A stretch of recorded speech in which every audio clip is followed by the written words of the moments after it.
बसवा के कोठिया में दुई रे कड़ी लवाओ, एकरे कई नियत एकरे ही बास हो।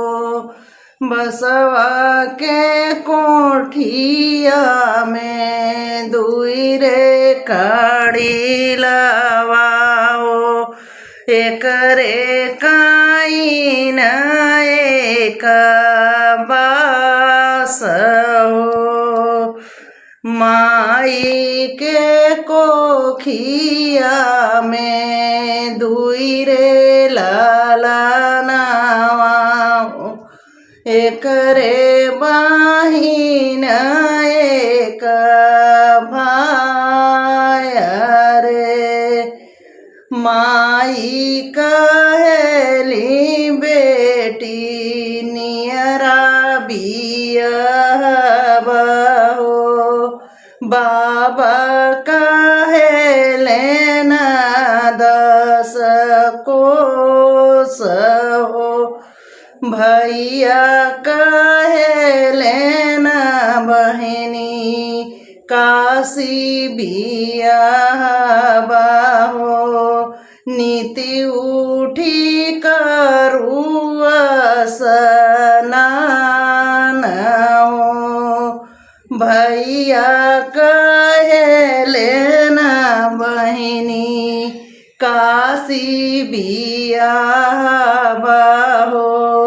नीति उठी करुआ स्नान हो, भाभी कहेली न दूरी देसरे बियाह हो।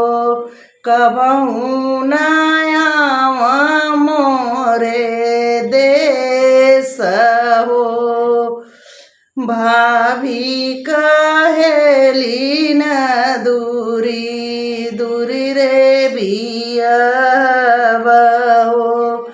कबहू नयावा मोरे देश हो, माई कहेली न रोज रोज आऊ बेटी हो।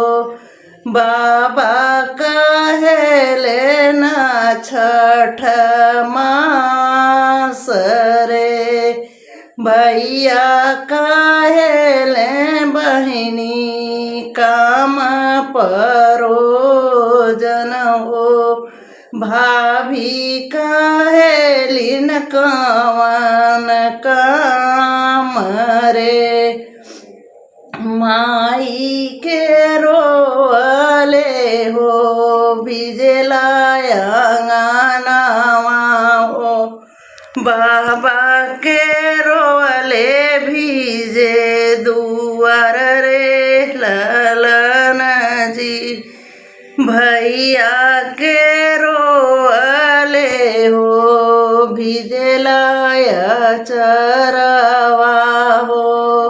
भौजी के अखिया नयास हो, माई के कोखिया में दुई रे ललनमा हो।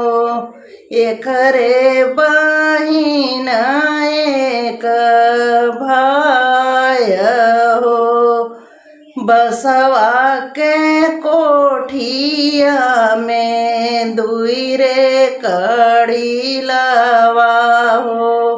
एकरे काई न एक बास हो।